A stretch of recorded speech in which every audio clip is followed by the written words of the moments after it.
hajaonekana.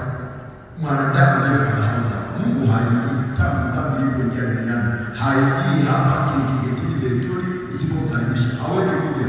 Hata kama mngekuwa na Mungu tunamhitaji na mhitaji yeye kazini sasa aombe. Njoo mfanye kesho kufungia mwambie Mungu tunakutaka wewe. Madhabahu ya Mungu mtuliwe. Nini? Haya tu kwa majumbani. Hapo mnakuja kwa Mungu kama Mungu mtakuta. Hakuna kitu. Mtakuta Mungu wa dini.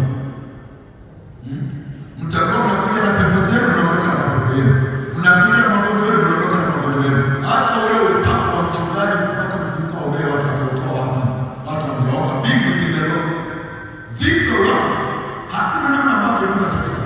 Kwa nini? Kwa sababu kama mmoja Danieli ameomba siku ya kwanza ya pili amejibiwa. Walipoletewa majibu. Wale jamaa wakasema hili anga ni la kwetu sisi watawala. Huwezi kupita Desemba namna hii. Hapa wameshafanya hao wajengo wamefanya ibada za matambiko. Kwenye hiyo hali ikitiwa rais. Ikitiwa rais sisi ndio tunakaa. Danieli huwezi kupita majibu malaika ni bado hapo. Ulishafikiri malaika kwa wako wametoka mbinguni. Au hivyo Kristo mnasoma Biblia gani hata nafikiri. Malaika mtuma na Mungu akabana akazuiwa kabisa Mungu. Atakapoupiti siku ya kwanza ya pili mpaka siku ya 21. Unaona? Mungu akasema Danieli anazidi kuomba hata anazidi kuomba. Mungu ndio akachungulia afunua kwa sababu ya kuangalia anga na shida ambao malaika wamekuja. Ufalme nao hapa sio wa Mungu. Okay, kuna maombi yanayozunguka kweli na kuna maombi yanayozunguka chini ya maombi. Kuna maombi ambayo yanaenda majibu yanazunguka na kuna maombi ambayo yanazuiwa yasiende. Kwa lazima tujue. Ukitaka kujua unaweza ukaomba kama ni mwimbaji ambaye unaweza kupata neno sikivu.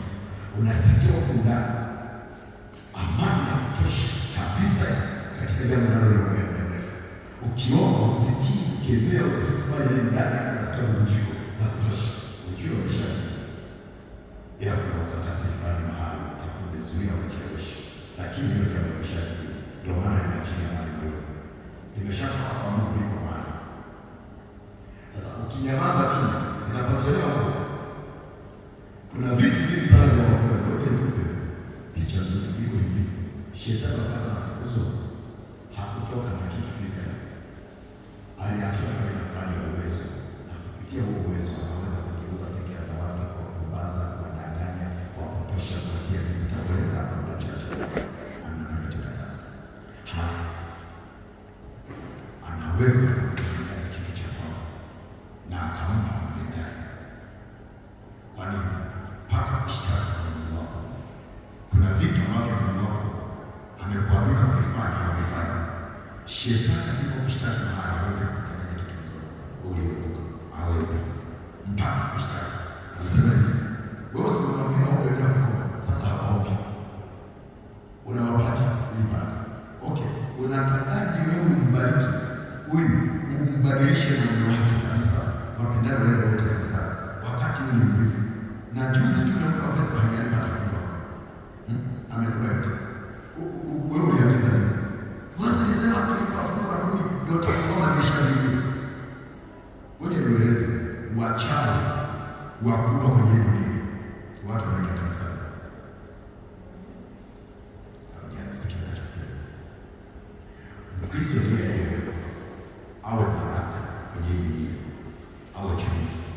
Kwa hiyo Biblia inasema chumvi kiasi. Si malizi. Haifai. Kwa hiyo Kristo ni mbaya kuliko akishinda kutii sheria za Mungu wake. Ni mbaya, analeta mambo kuliko pagani. Kwa hiyo yeye ndiye chanzo. Sasa yeye ndiye chanzo.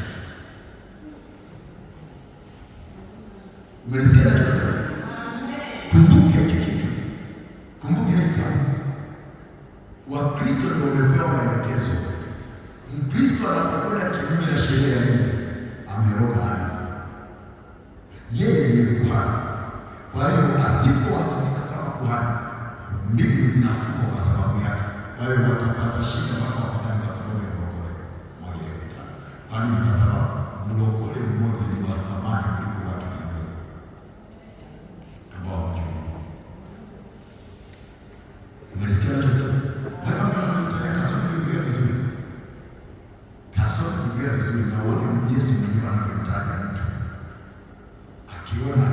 sana kama kumwona hata kapatia. Uone jinsi anavyotafuta kuigiza. Kache. Anatushangaa sisi tukiwa ni mkoroga hata tunapotea. Nenda bwana. Halafu hata kufuata kuhubiri, hatukufuata kusemesha chochote, tunasema wewe ni unachofuata. Unabebea mimba kwenye kwaya. Nenda huko unachafuka. Yesu anasema huyu mtakatifu atakufuru. Yeye anaacha ambao ni salama. Anafuatilia Mungu. Alipotea. Haleluya. Ndio pendo ndio tungetuombea sisi tunaosimama huko kama haki.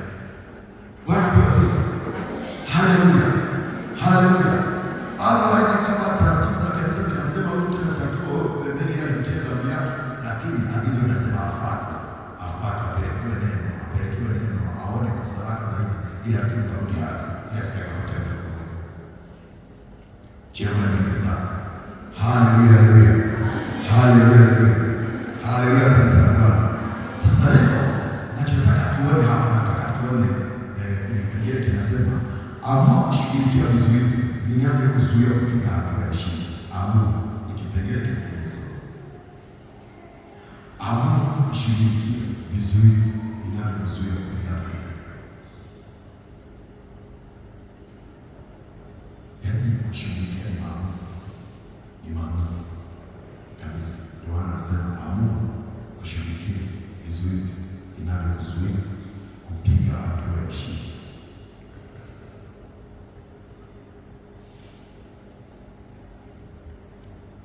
Kushughulikia vizuizi vinavyokuzuia kupiga hatua ya ushindi.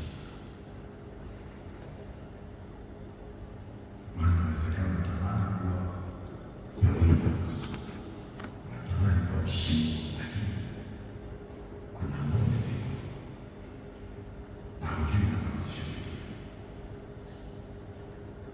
Na hakuna kitu kibaya kama kufungwa usije umefungwa wapi. Hiyo nasikia uzito. Ujue umefungwa kichwani au miguuni au mkononi au shingoni au kiunoni au wapi ujue. Na aliyefunga kafungia kamba zake, kafungia waya au kamba za katani au za nira au za mwanadamu. Ujue. Kwa sababu utakuta kwenye nafsi yako inatapatapa. Kuna kitu naona inadai. Lakini huwezi pata kabisa. Amua kushughulikia vizuizi vinavyokuzuia kupiga hatua ya ushindi. Unajua huwezi kupiga hatua ya ushindi ikiwa hujashinda. Ni kitu kimeandika. Unaweza usielewe kwa kuandika kitu. Huwezi kupiga hatua ya ushindi ikiwa hujashinda. Huwezi kupiga hatua ya ushindi ikiwa hujashinda.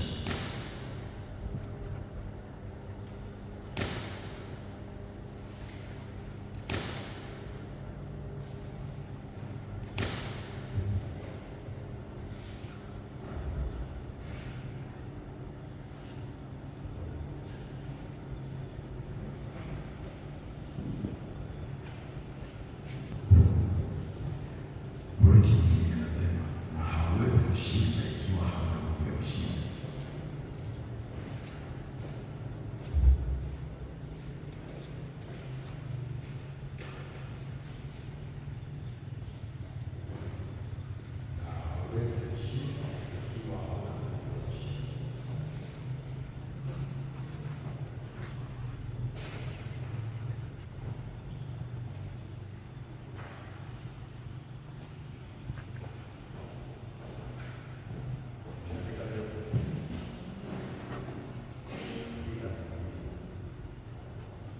Kinachokuzuia hakileti kuzuia wewe, bali kinalenga kuzuia kusudi la Mungu lililowekwa ndani yako.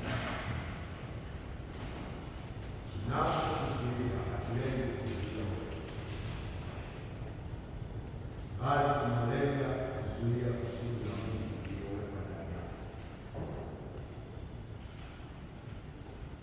Kinachokuzuia